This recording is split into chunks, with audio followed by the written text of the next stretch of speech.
What is Romans 3, 10 through 18 really trying to tell us? On Exegeting Calvinism.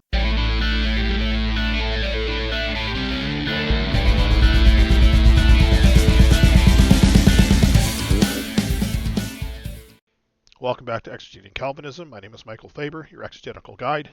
We're going to talk briefly today about Romans 3, 10 through 18. These are all Old Testament quotes that have various contexts and meanings, and so we're going to look through each one of them to see how they fit into the Calvinist claim that they claim total depravity. Romans 3. As it is written, no one is righteous, no, not one. No one understands, no one seeks God. All have turned aside, together they have become worthless. No one does good, not even one. Their throat is an open grave. They use their tongues to deceive. The venom of asps is under their lips. Their mouth is full of curses and bitterness. Their feet are swift to shed blood. In their paths are ruin and misery. And the way of peace they have not known, for there is no fear of God before their eyes.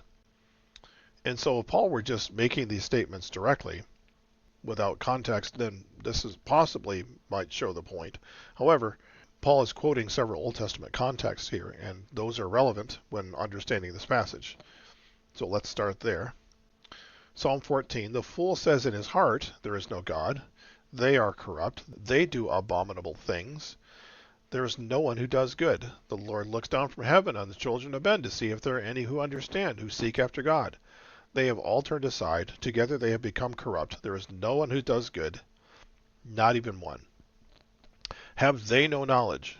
All the evildoers who eat up my people as they eat bread and do not call upon the Lord. So we're talking about the fool who says in their heart there is no God. We're talking about the evildoer. This is not about all of mankind. This is one of several imprecatory psalms, which the psalmist will write against the evil people who are oppressing God's people.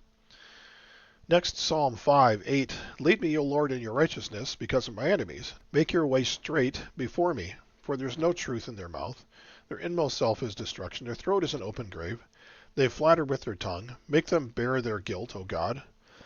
Let them fall by their own counsels, because of the abundance of their transgressions. Cast them out, for they have rebelled against you. So again, this is the enemies of the righteous. This is not about all mankind. Let's see, Psalm 140, Deliver me, O Lord, from evil men. Preserve me from violent men, who plan evil things in their heart, and stir up wars continually. They make their tongue sharp as a serpent's, and under their lips is the venom of asps. Guard me, O Lord, from the hands of the wicked. Preserve me from violent men, who have planned to trip up my feet. So once again, this is not about all of mankind. This is about wicked men, evil men, those who are setting a trap for the righteous. Proverbs 1:14. Throw your lot among us. We will all have one purse. My son, do not walk in the way with them. Hold back your foot from their paths, for their feet run to evil, and they make haste to shed blood. For in vain is a net spread in the sight of any bird. But these men will lie in wait for their own blood. They set an ambush for their own lives. And so again, we're talking about greedy men. People who want to scam and steal and whatever else to take from others unjustly. So again, not about all mankind. Psalm 36, Transgression speaks to the wicked deep in his heart. There is no fear of God before his eyes, for he flatters himself in his own eyes, that his iniquity cannot be found out and hated. The words of his mouth are trouble and deceit. He has ceased to act wisely and to do good. He plots trouble while on his bed. He sets himself in a way that is not good. He does not reject evil. So again, this is not about all mankind.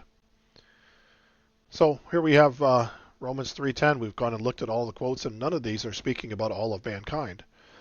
And Paul's point from verse 9 in quoting these is to say that Jews are just as guilty as Gentiles. He's not here to say that all of mankind from birth are like these things. So does any of these say we have lost all ability of will to do any spiritual good regarding salvation?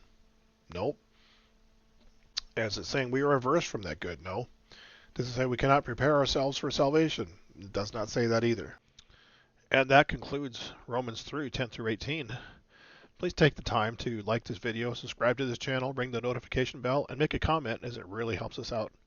We'll see you next time on Exegeting Calvinism.